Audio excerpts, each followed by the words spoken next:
Hello, this is Pat Lynch, and you're listening to the Career Pathways Podcast. Today's podcast, we are going to be interviewing Brendan Connell, Assistant Professor of Political Science at Lyon College.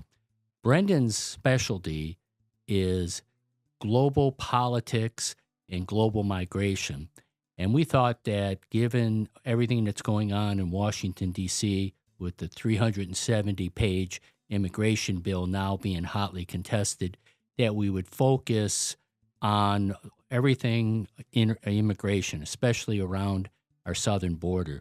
There's a lot of information there, and we have no one better than Brendan to give us all the facts and an expert analysis of what's going on. And also, just as a teaser, by the way, we're also going to throw in something that Brendan is also really great at, and that is ultra marathoning, like 100 miles. And I'll let him explain all that because it's pretty interesting stuff. So thank you again for listening to the Career Pathways Podcast, and we'll be with you in a moment. Hello, this is Pat Lynch, and you're listening to the Career Pathways Podcast. I'm joined on the podcast by our illustrious team, Gavin. All right, and way back there is producer Jayson. Hello. He's back at the board. He banished me from the mic yesterday to interview Luke Johnson of esports, but he's back there making the magic happen as always. Today we have Dr. Brendan Connell, Assistant Professor of Political Science at Lyon College. And what we are going to focus today on is all things immigration. We have a bill that's just been released, 370 pages of supposedly bipartisan legislation. And, we'll get into kind of what that's all turned out to. But before we get in and dive into immigration, Brendan, just tell us a little about yourself, kind of where you're from, your education, kind of all the things that kind of got you to come here to Lyon College. Sure. So I'm an assistant professor here. I've been here for almost 2 years now, which is kind of crazy. It feels like I still just got here. But I'm from New York originally, so I grew up on a suburb of Long Island, about 50 minutes outside of the city, called Smithtown. And I mean, born and raised in New York. I really loved growing up there. I still like going back and visiting occasionally. Long Island gets a lot of hate, but there's a lot of neat things about Long Island that are unique to Long Island, for better or for worse. But I went to undergrad at Binghamton University, which is a state school up, not like way upstate, but like kind of just north of Pennsylvania. So that was where I was a political science major. So that's kind of where I started finding my love for doing research and being in the classroom and whatnot. I then went to D.C., so I spent 2.5 years in D.C. That was where I got my master's in international affairs. So I was going to American University, and I was also kind of doing like the think tank life. So I worked for I interned for free for a think tank called the American Security Project. So I did that for a bit. And DC was fun. DC is still one of my favorite cities, very unique city. And I think while I was in DC, though, I kind of learned that as much as I like DC, I'm probably not well fit for the suit and tie life and kind of just being in the policy making world. But I loved being in the classroom, and I know I wanted to teach, and I loved doing research and reading and all that. So I had a couple of mentors that kind of inspired me to go back to school, get a PhD, and maybe my career could be in academia and being a professor. So I went to the University of Colorado, CU Boulder, which is it's famous for Deion Sanders now. Deion Sanders. Producer Jayson had a burning question on just that. Well, we could go. Let's go right now on Coach Prime. I mean, he what does he earn? He earns about he's making well over. I was gonna say for like the school of Boulder, because Boulder's not like the biggest school, you know. So for like something like Boulder, like to have something, how, like if you were a student there now, how would you feel? Oh, I would be pumped if I was a student. Yeah, I'd be pumped if I was still a student there as a grad student or faculty. But it irks me a little bit because I'm just being very grumpy right now. But it irks me a little bit that Coach Prime's making like I don't know how much money. I forgot what the contract was. Not millions, right? Close. Close. Yeah, and I mean, should I say like what I made as a grad student, what my stipend was in a given year, and what they pay some of the faculty at CU? I mean, it just seems kind of backwards at times. But anyway, but I do like Coach Prime. From what I see, I've never met the dude, but seems like a good coach. Seems like he's got the program going in the correct direction. And I enjoyed my time at CU Boulder though. So I honestly just got very lucky because I don't know what I was expecting when I got to CU, but when I got there, like there was just so many faculty members and mentors that kind of showed me the ropes and made me into the scholar I am today, which I still kind of new to academia. So I'm still growing and trying to publish and whatnot. But I loved every single bit of going to CU. So I spent 6 years there, graduated in 2022, and then I came here. So this was my first position. And Poli-Sci is such a broad field. What are your areas of like academic specialty? So I do world politics. We call it international relations or IR is kind of the fancy way of saying it. But that's also pretty broad. So world politics. More specifically, I do something called international political economy or IPE. It's very fancy sounding, but I like describing IPE as like the politics of globalization. So understanding the political causes and effects of different foreign economic policies, such as international trade, which is the flow of goods and services, international finance, the flow of money or things representing money, and then the flow of people, international migration. And I think that's kind of very recently, that's kind of become most of what my research is on. And I taught the migration course last fall as well. So that's, I think, most specifically what I've been interested in studying and teaching as of late. So, well, migration. Yeah. So we got something happening at the southern border of the United States. Yeah. That's got a little bit of talk, just a touch. Yes. 370-page bipartisan bill comes out of the Senate to address immigration, and also kind of tied in Ukraine and Israel, Gaza, but focusing just on immigration. 370 pages is a lot to go through. Can you give us just an overview of what that committee was trying to accomplish in terms of making changes to the current immigration practice so that it would improve the border situation? Yeah. So what does the bill do first off?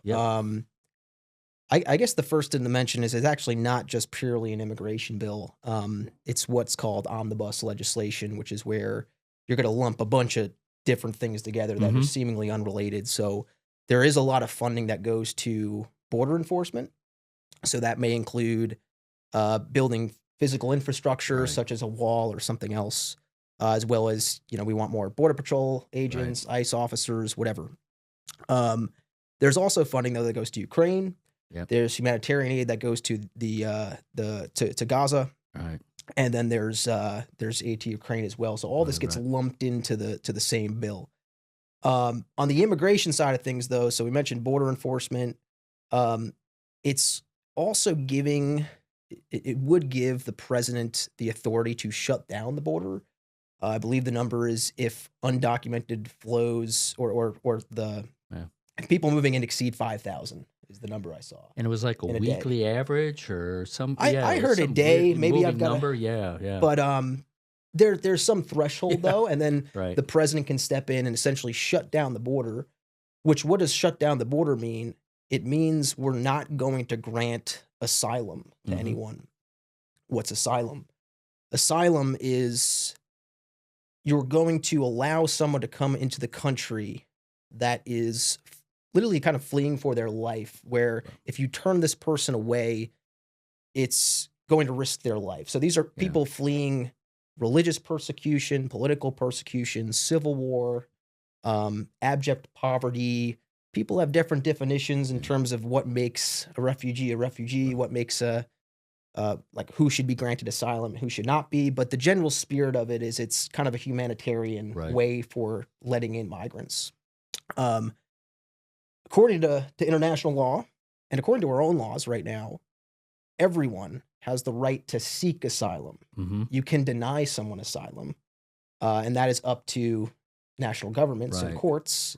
But everyone has the right to seek asylum, and in that way, it's kind of a human right. Mm-hmm. And that's in part what this policy would change, because if it hits 5,000 in a given week or day or whatever that threshold is, no more asylum. It doesn't matter if you qualify or not. You're But shutting down the is it border. like for an individual, is it a one and done? So you cross over, now you're in Eagle Pass and you Mhm. meet a customs agent, you declare asylum, but we've hit our number.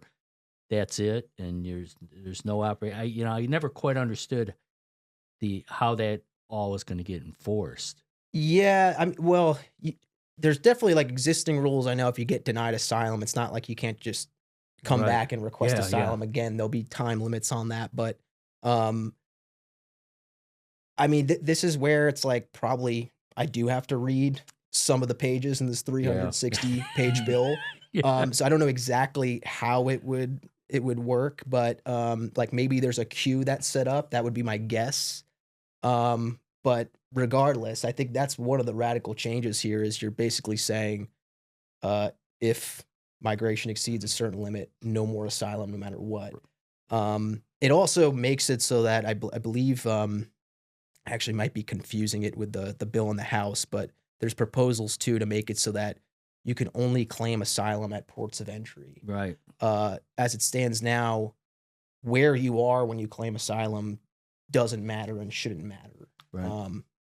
There's some that want to change that as well, though. Yeah, and part of it to kind of speed things along is the bill proposed like an increase in judges to be able to hold hearings so that the case backlog doesn't get so great that basically then you have to do something with these asylum seekers, and so they get it's like catch and release. Is that the right way of saying it? Or it's like it just but it just seemed the way I was interpreting that that there's just not the legal mechanisms in place to quickly process them. So then something else has to be done, and many of them just enter the country waiting, Mhm. a court date and then who knows when the court date will be. Right. Who hears asylum cases? Yeah, It's going to yeah, be judges. So there's only a limited, finite amount of resources for them to hear all these Right. cases. I mean, that's why there's just such a backlog. So you're waiting months, maybe years to just hear, am I going to get asylum? Right. And then that creates the other controversy of, well, where are you physically going to be when you're waiting for your asylum case to be Yeah. heard? Are you going to be in the United States and just, Right. okay, you have to come back for your court date? Or, we had this remain in Mexico policy, is a Trump era policy, Right. where you have the right to seek asylum and we'll hear your case, but while you're waiting, you're going to have to remain in Mexico. Oh. Yeah. And so that got reversed when the Biden administration took over? Or did it just was a bill that had a time date and lapsed? Oh man, I always get this confused with, because Biden, I think took that away. He kept something called Title 42 for a while, though. Which was tied to COVID, right? Yeah, this is where you could turn people away for a public health emergency. reasons, So that stuck around for a while, but the court struck that down for whatever reason. I'm blanking on Remain in Mexico. I think we got rid of it. Yeah. But yeah, this is How is Remain in Mexico? How does the country of Mexico look at us saying Remain in Mexico? It's kind of I can't imagine that's all that popular.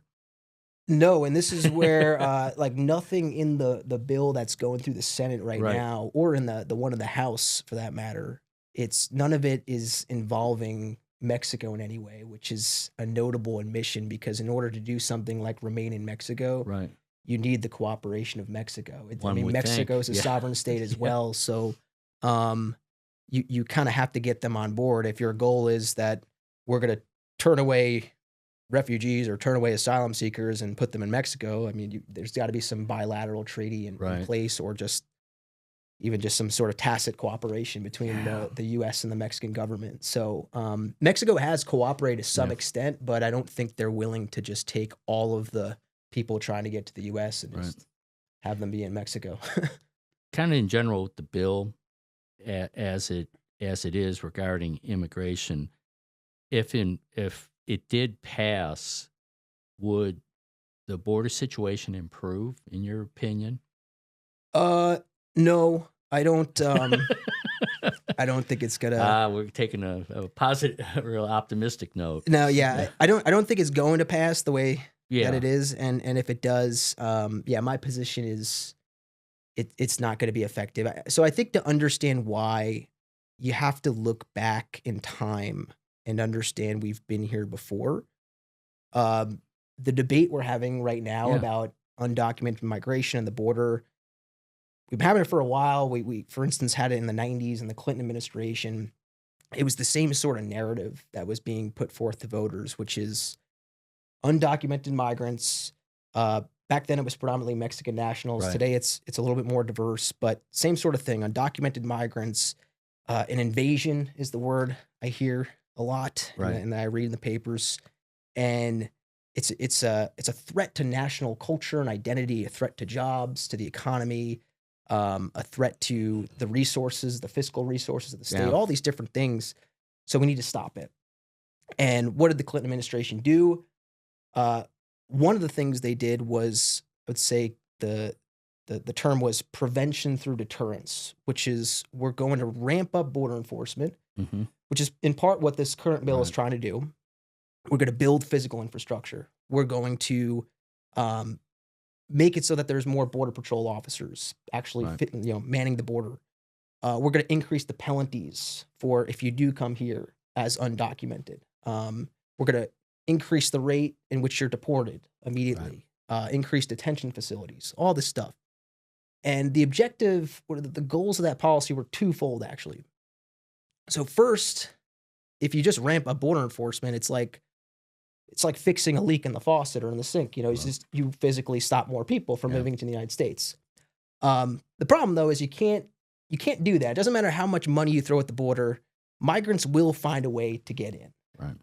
So the primary objective was not actually to stop people. It was to deter people.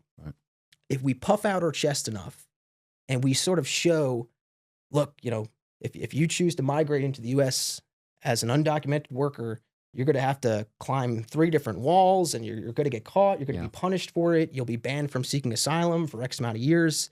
It's not worth your while. The hope is to almost kind of deter and prevent people from migrating in the first place. So you don't even have to catch them, in other words. Now, did that policy work? No. I think the evidence is pretty clear, because we're still having this debate today, right? And why doesn't deterrence work? You kind of have to understand what motivates people, and it's going to sound like I'm going off topic, but this will be clear in a second. I'm a big mixed martial arts fan. I watch the UFC and all that every weekend. And there's the former heavyweight champion, Francis Ngannou. He's actually native of Cameroon, and he started his combat sports career boxing in France, I believe. And he migrated as an undocumented individual across the sub-Saharan Africa continent, and then across the Mediterranean into Europe. And I always tell students, and I tell people I talk to, go and listen to what his journey was like. Listen to all the obstacles, which if you do listen to it, it's honest, literally unbelievable. It's like, I can't believe that this is even a thing. And then come back to me and tell me honestly, do you think a border wall is going to stop someone like Francis Ngannou? And it's not. For someone like Francis Ngannou, and there are literally millions of other Francis Ngannous, they are moving because sometimes it's a life or death decision. They're moving to better their life, their family's lives, their friends' life, whatever. And the ramping up border enforcement doesn't do anything to address those motives. And it's also, we've got tons of survey data too to show that you could tell or ask migrants, like, are you aware of increased border enforcement? They'll say yes. And then they'll ask them, is this going to deter you? They say no, because you know what? It's not even a choice. Right. I got to get to the U.S. because I'm running for my life. I mean, Francis Ngannou even described this as it wasn't a choice. I had no choice. I had to go. Well, it's also just complimentary of living in a country like ours that it's so desirable that they're coming here, because there's all kinds of other destinations in the world that they're not going to, and there's a reason America and the promise America has and the opportunity America presents that is a magnet for not just now, like, kind of you started with the history with Mexican migration, but now it's basically just globe. It's like people from Latin America, South America. I even Fox News, because they never miss a chance to kind of ramp up the racism. They started talking about like Chinese my immigrants are now coming through the southern border, and it's becoming kind of a global entry point. Yeah. And I know I've said this to you before, but it's also and this will be another reason why border enforcement won't work as well as one think it would, is you get people that will, let's say Mexican nationals, they will fly into Canada. They could do that without a visa, just based off of the policies, the treaties between Canada and Mexico. And then they'll come through the northern border. Yeah. And that's been in the news lately too, is people coming through like upstate New York and Vermont. And so now you've got to devote resources to the northern border, which is humongous too. And it's not, in my opinion, you can't just throw money and walls at the situation. It's not. It seems intuitive, like that would just work in the same way that you're fixing a leaky faucet, but it's not gonna work. Yeah. Gavin has a question here. Go ahead. So we've been going on, and you've been saying that, like, in your opinion, you don't think it's gonna work. And the common phrase, when there's a will, there's a way. Do you think there's any solution, or do you have like your idea of what would make the situation better? So my solution's very simple, but I'll add the caveat: it's probably not going to happen because the politics don't match up with it. My solution is you need to expand the legal avenues for immigration, and greatly so. The way that our immigration policies are set up now, forget about border enforcement for a second. We have essentially quotas and how many individuals we let come into the country in a given year, and those caps we put on migration are much lower than the demand to come into the country. And the unmet demand is what ends up becoming undocumented migration, essentially. So if you could find a way to expand the amount of legal avenues to come into the country, all that undocumented migration would turn into legal migration. And legal migration, you could monitor more. We don't just let anyone come into the country. There are security checks and whatnot. There's a process. So that's what I would do, is I would just expand the legal avenues for migration. And I hear this a lot where I think most American voters will say, I'm not against immigration. I just want them to come here legally.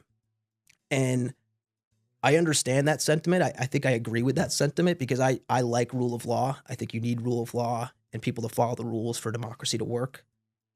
But I think if you're going to make that statement, you also need to be cognizant that there is no way for a lot of people to come into the country legally because of these caps we set up. We only let in a certain amount of labor or workers come in to give visas or legal permanent residence. We have this diversity visa lottery system, which is kind of what it sounds like. There's literally a lottery system where we will randomly dish out visas to people typically from poorer countries that don't traditionally send migrants to the U.S. And it's an insanely low number, too. It's insanely low. Yeah. And so now put yourself in the shoes of a migrant or someone that's trying to get into the United States, probably not going to win the lottery. Maybe even if you do get a visa, the queues for these are so long. So sometimes you're waiting years just to kind of get into the country. Or I'm going to take my shot and I'll go across the border. True. Yeah. So that would be my answer, is you expand the legal avenues for migration, and you'd have to do it greatly. which brings me back to what I said before. I don't think that'll be done anytime soon because what political scientists know about public opinion is voters do not like open immigration policies. They are not very gung-ho about opening borders, whether it's undocumented or documented.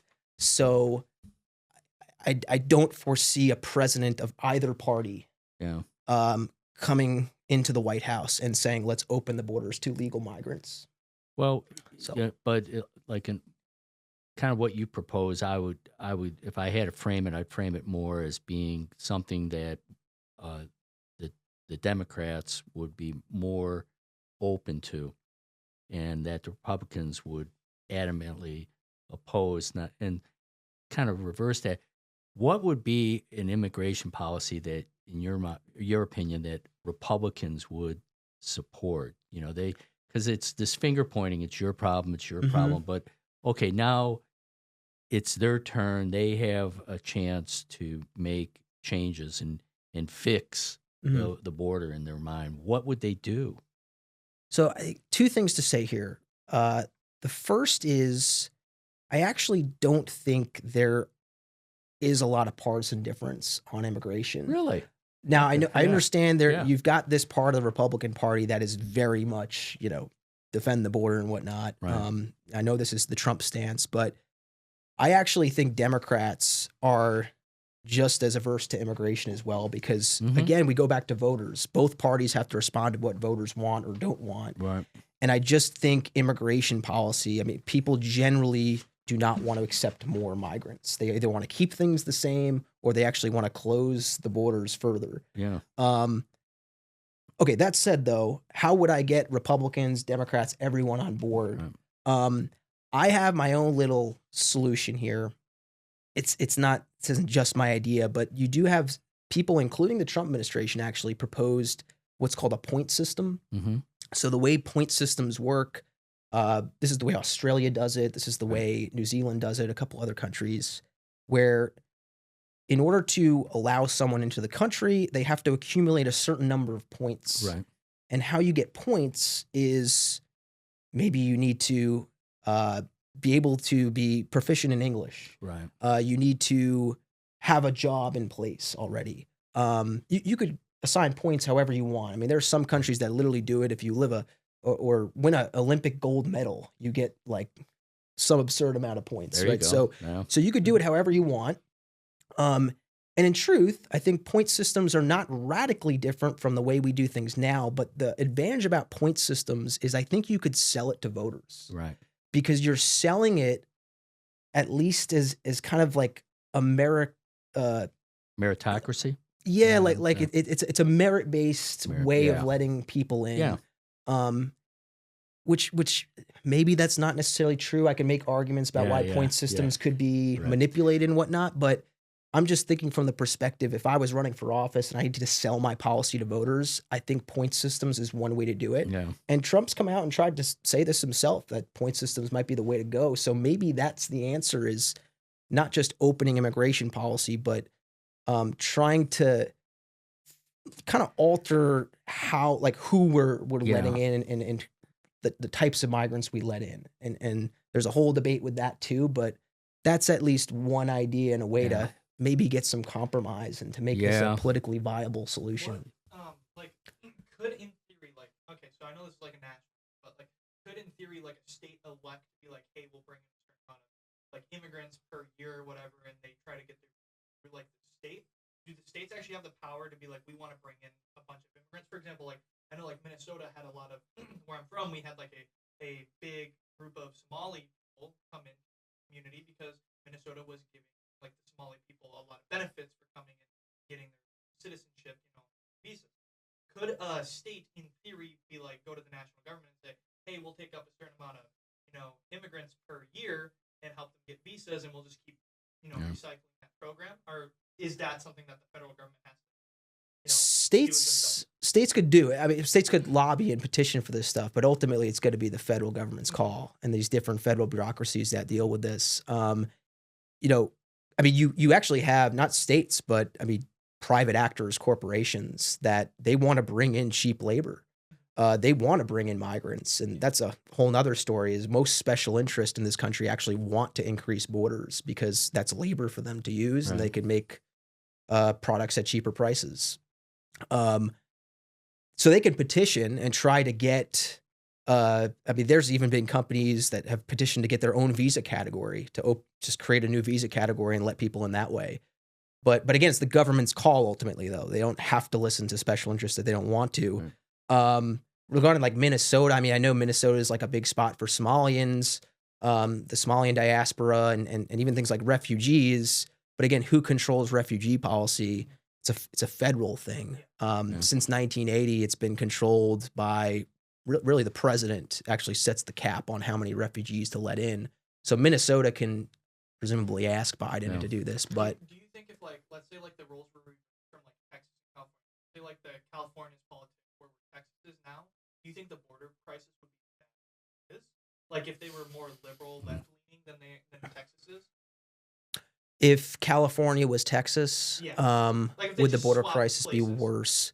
I don't think it would be any different because, again, I actually don't think it's a left-right issue.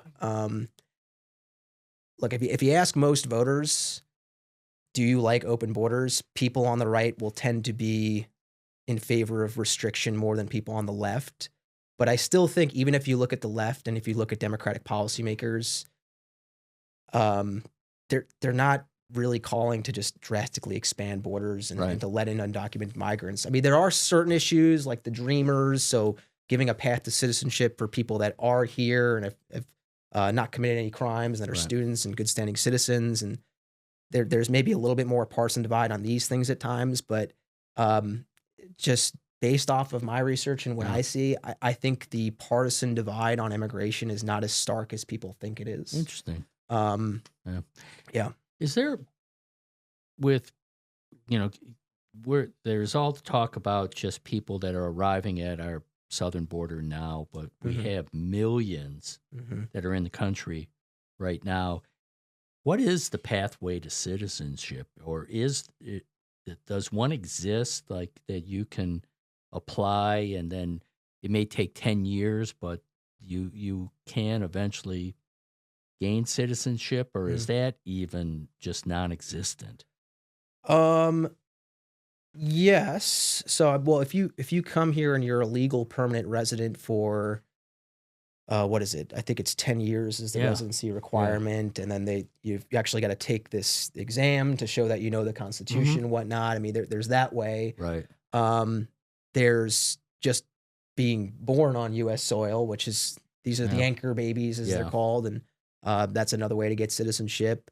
But if you're referring to people that are here undocumented, I think that's something we're still trying to figure out is if you've got someone that's here and they are an undocumented migrant, but they are working there or they're going to school or they haven't committed any crimes. They're not. Do we grant someone like that citizenship? And maybe you do because don't you want that individual to be a member of society, or do you want to just live two different worlds where there's just this population below like a shadow your citizens? population? Right. So this is still what we're figuring out, though. I mean, this was in part the Dreamers debate, which and that's pretty much done, isn't it?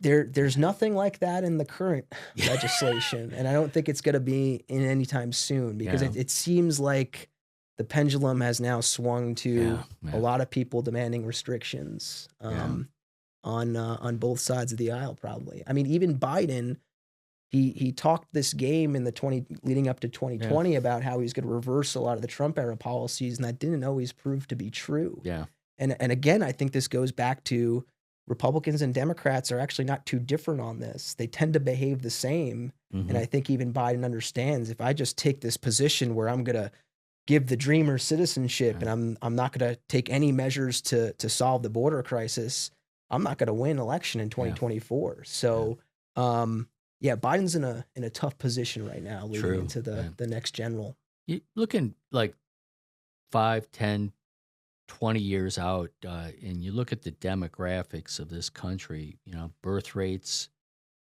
are low. We may even have a declining population, which would then lead one to believe that immigration could be something very beneficial. Yeah. Is there any talk or any forward thinking on that, or is it just everything is in the moment? Get to the next I got to get through the next election. I mean, what's going on there in your mind? Well, I think there's like unequivocal answers that come out of academia and a lot of like the Yes. econ literature shows that there's a lot of good that comes from migration, Mhm. even undocumented migration, but just immigration in general. And a lot of the supposed costs to immigration are not maybe there at all, or they're a lot less than Right, right. people think. So I would say a majority of economists, and this is a little bit out of my wheelhouse because I'm not an economist, Right. but I had to teach this stuff last semester for my migration class, and so Right, I've read a lot of these papers that are just digging into the data, and I think the consensus is that immigration is like a potential boon to the economy. And you Right. mentioned the aging Yeah. population of the U.S., the demographic deficit that we have of, let's take like Social Security, for instance. You know, how are we going to pay for the baby boomers and the aging population? if Hello. we don't have a lot of young workers anymore. Come on right? in, guys. Yeah. So you bring in people that are young, healthy, working. You get them citizenship so Yeah. that they're getting Yeah. into jobs and they're paying taxes, and then you use that tax money to fix the problem of Social Security being bankrupt. I mean, that's one example of immigration yeah. being a potential good thing. I was talking with Nichols Patillo, our director of international education, and he was talking about the economic impact that international students have.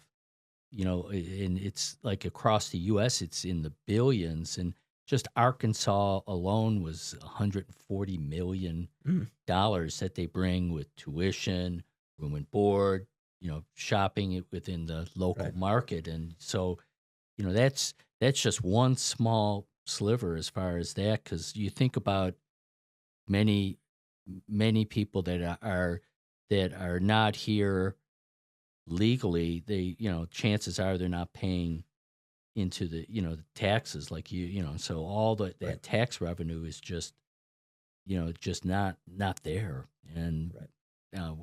so wouldn't it wouldn't there be a net benefit? Now of course that's all academic, and then you get into the emotion, I guess, and that's when everything kind of And I think Yeah. the media probably plays a role here too. you bet. In that I teach this to my students all the time. It's like it's a much more trendy, provocative title of an article to say invasion, like migration invasion, and to talk about to basically Caravans. like Yeah. you get into people's like fears and anxieties. You kind of stoke that stuff versus no one's going to publish in the front page of a newspaper migrants contributing positively to the economy. It's like non-news almost. Right. And that is the thing about the way media reports things. They do it because they want to get viewers. So I don't blame them. But oftentimes good news is not like, or good things that happen doesn't make good news. Oftentimes the bad news and the stuff that people pick up and read is like, again, invasions and all this bad stuff. So I think for that reason, a lot of voters, a lot of policymakers, they just have an altered perception of the true effects of immigration. Right. Because again, I'm not going to be like the radical lefty here and say that there's no cost at all to immigration, because there are, in some situations, it does maybe become a zero-sum game. Right. But I think more times than not, again, if I'm just going off of the literature that I've read and just quantitative research and what the data says, I think there's way more good that comes from immigration than bad. It's just that that's not what you read in the newspapers, unfortunately. Okay, so yeah, hasn't quite hit FanDuel yet, but okay, now here you are, and you're gonna place a bet on this legislation. Yes. What bet are you gonna place? Well, I guess we got to talk odds though, right? Because right now the odds, I mean, it's a prohibitive line probably, because I don't think many people are predicting this is going to pass. Well, they're going to have a teaser, try and pull you in, Yeah, so it's going to be a juiced up line to vote that this bill is going to pass. In which case, maybe I'll go with that bet. Right, I'll put down $1 and hope to make $1 million.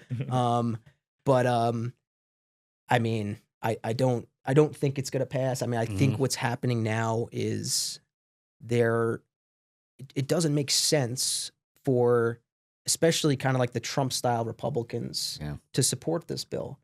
It doesn't matter what's in this bill. They're not going to support it because right now they got Biden in a corner in a good situation to say, like, he's totally failed on the border. And why would you give him a way out here? Yeah. In addition to that, we mentioned that this is an omnibus bill and there's all different things in it.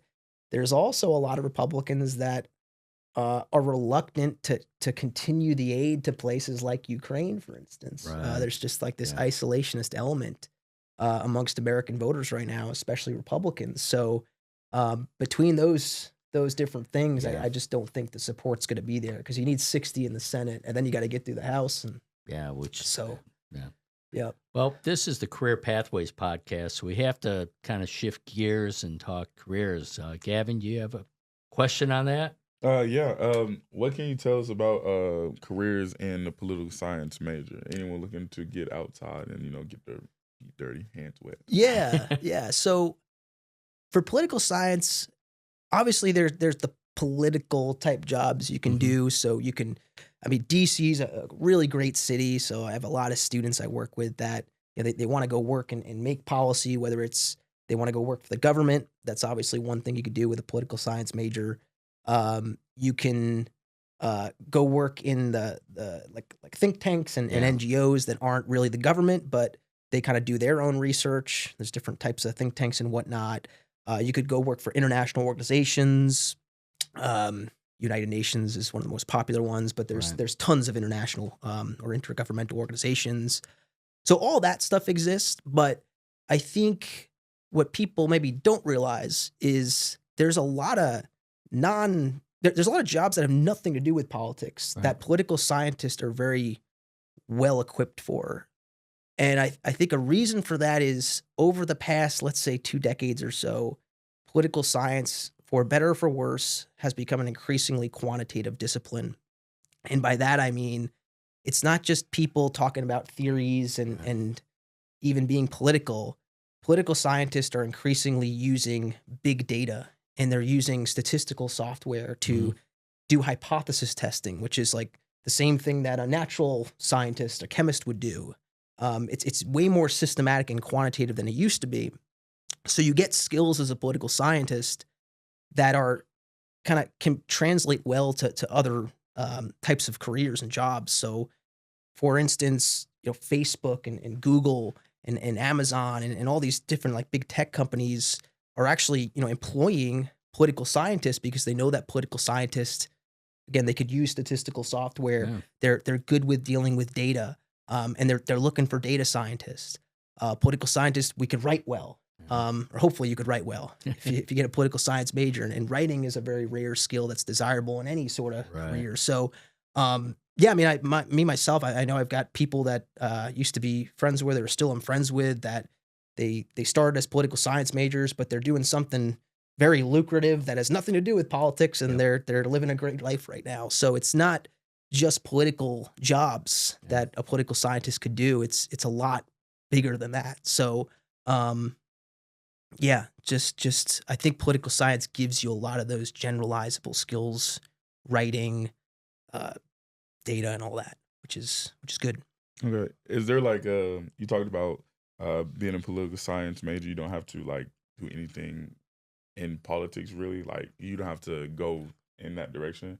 What is, I would say, a bizarre job field that you've heard that a political scientist has gone into? Oh boy, I mean, I could talk about me because my job before Lyon College, I was working at UPS for a while. I was working at I was a middle school track and field coach.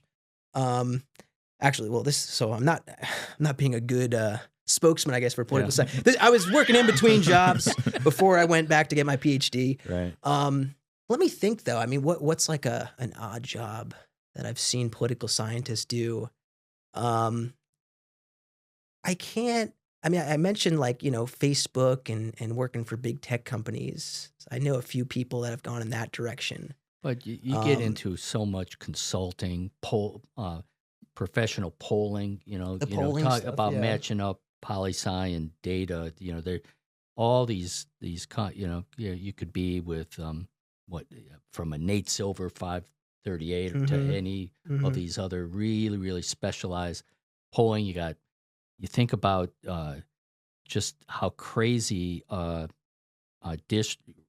when a party takes over a state and how they redistrict the state, and it's these turduckens of districts now that are all Yeah. based on data, Mhm. and that's all it has to be all Yeah. kind of people that have a knowledge of poli-sci, because they're digging in and looking at the demographics and everything and Mhm. voter preferences and trying to I guess rig it to their advantage, Yeah. and then hopefully the courts don't blow it up. Sometimes they do, but that's all poli-sci, yes.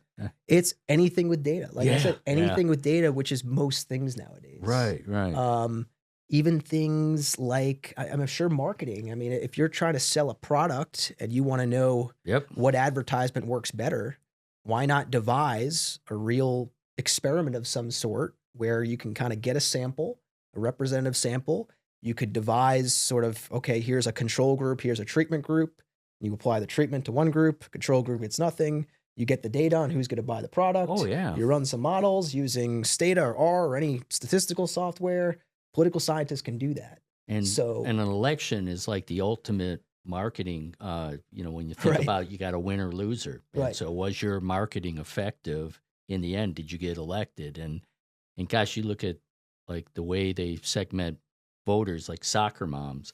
That's a term used in marketing as well. Mhm. So it's like soccer mom has this type of political preference, but okay, yeah, that's the person that's going to be you're going to look at with certain type of food products, the minivan or the SUV, on and on and on. So Yeah. there's a whole lot of crossover. Yeah. Even the generational Yeah, stuff, yeah. right? We got Gen Z, you got the Oh, yeah. millennials, and that's all made up, but it's also not made up because the consumer preferences of those groups are different and you can measure that. Well, So it's just when you think of 320 million people in the U.S. that trying to market to every one of them individually, you can't do it. So then you find ways to categorize them. Hmm.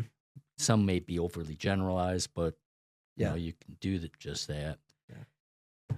Got one other dramatic change of gears, and we have to talk to you about ultra marathon. Oh yeah. This is the fun stuff. This is the fun. Let's go. This I've been waiting for this. This is the payoff, listeners. But how did you get into ultra marathoning? And well, first, just even tell like everybody listening what ultra marathoning is, and then kind of your story in terms of how you got into it. Yeah, so ultra marathons is like a very broad category, but anything over a marathon essentially tends to be 50Ks, 50 milers. There's 100Ks, 100 milers, and then there's like really gnarly stuff. There's like 200 milers. There's all sorts of crazy stuff, which I haven't done any of that yet. What do you even call that? A 200 mile? They'll just call it a 200, and then there'll be a specific name for whatever the invitational is or whatever the meet is. But so that's what ultra running is. It's just running for something that's longer than a marathon, which comes with its own unique challenges because it's like running a 5K in that they're both running, but it's also very different. The pain is different, the strategy is different. So, but that's what ultra running is. How I got into ultra running. Still ask myself this question sometimes. I guess I've been running all my life. First off, like my whole adult life, and then some. I ran in middle school and high school and college, and then even after college a bit. And I guess when ultra running started was actually COVID, because when COVID happened, first off there wasn't anything to do. Yeah. So I remember just thinking like I might as well take advantage of this and do something somewhat productive and healthy. So I'll focus on running because running's a thing you could do where you could still social distance and whatnot. So I got more into running. I got serious into training. And at the same time, there's no races. For like a good year or two, there's no track meets, there's no road races or anything. So after a while, it's like I'm doing all this training, but I don't have like any way to show off and see like how fit I am. Like I want to go out and try to run a personal best in something. And so what I ended up doing and what a lot of runners started doing was running what are known as FKTs, which stand for fastest known time attempts. And they're exactly what they sound. You kind of find like a trail or a segment of some sort, and you just try to run it as fast as anyone's ever done it, and you record it on like a GPS watch. So that's how you verify like this is indeed the fastest time, and you upload it to Strava, which is like social media for endurance athletes. Anyway, FKTs, they were becoming more popular, and there was one on Long Island, my hometown, where my parents' house still is, called the Suffolk County Greenbelt Trail. And it goes from the North Shore of Long Island, so it's like the Long Island Sound, all the way to the Great South Bay, the South Shore. So it's like a really cool trail because it's like, I get to say, I literally ran the length of Long Island. And it's about 50K though, so it's an ultra in that sense. And there was a bunch of local runners that were trying to do it, and they kept kind of breaking down the FKT. And one day I was just like, you know what? I've got a couple weddings on Long Island during this time. Before I go to these weddings and bachelor parties I had lined up, I'm going to go home, I'll train for 2 months, and I'll just take a stab at it, and I'll do the FKT. And long story short, I did it. I had my friend come out. He handed me bottles and food along the way, which is another challenge of ultra running. You got to be eating a little bit. And it was fun, and I got the FKT, and I remember just being like super pumped and kind of being like, not only was this fun, but I think I could do this, like I think I'm actually good at this. And it feels good to be good at something, so it makes you want to do it more. And then a couple months later, I actually signed up for my first race. It was a 50-miler out in Utah. And then the rest is history, as they say. So I've been doing How many ultras since. have you run? I've only done 5 plus that FKT. That's it? Yeah, only 5. Oh, Only yeah. 5. And I don't, but because there's some people that are just so gnarly though. I mean, they'll be racing every month. They'll be doing some sort of ultra. Yeah. I can't do that. My body will break down. So I only usually like once or twice a year. So I'll try to do. You're you start a race, and now you have 100 miles to go. What do you go through stages? Like like you hit a wall, or you hit multiple walls, or what? Kind of walk us through what's it like when somebody takes on something like that.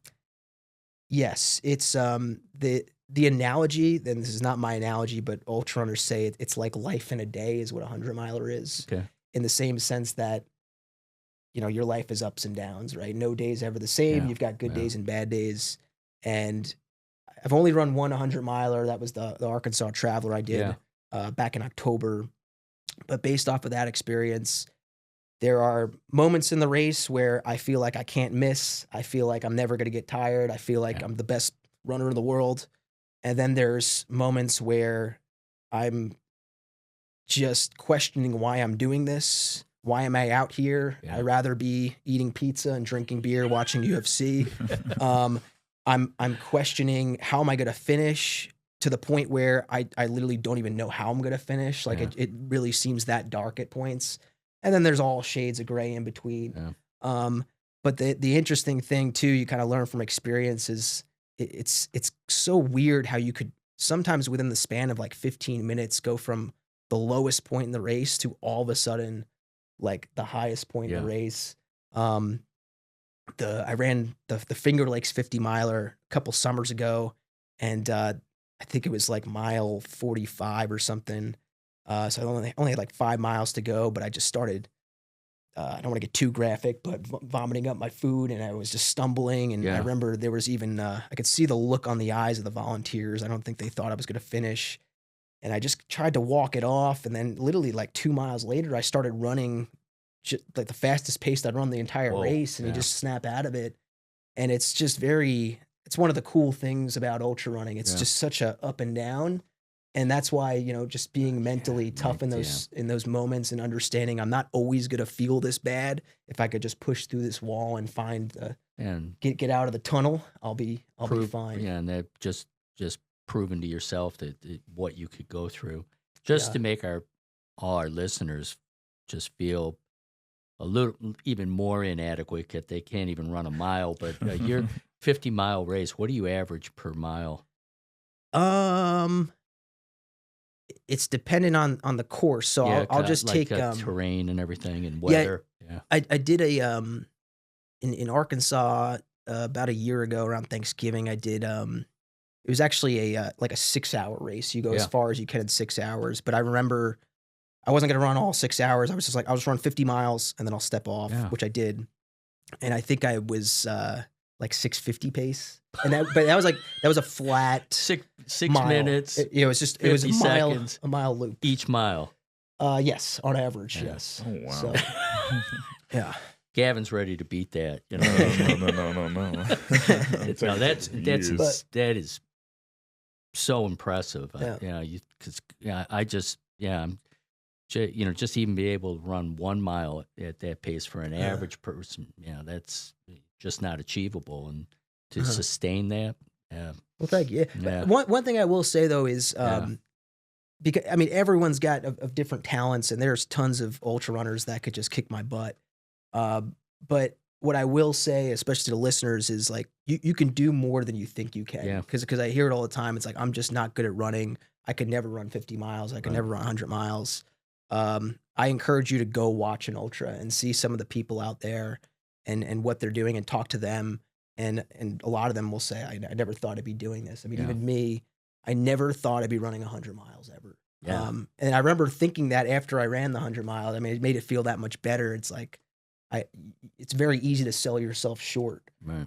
So, if you think you can't do something, you probably can do that something. It might take a lot of work, but don't sell yourself short, whether it's running, whether it's your academic career, your career goals, professional career. Yeah.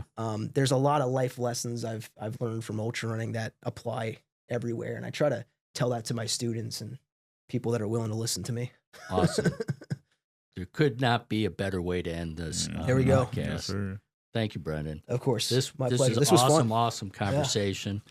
And thank you, Gavin. Thank you, producer Jayson back there. And thank you, listeners. This is Pat Lynch signing off for the Career Pathways podcast.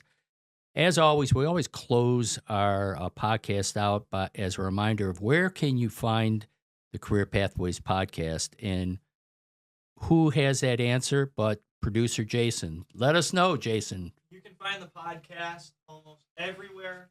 You can find it at 99.97% of places, as much as the bacteria gets killed. And he's researched that thoroughly. Yeah. So once again, thank you again for listening to the Career Pathways podcast, and we'll have another show for you next week. Take care.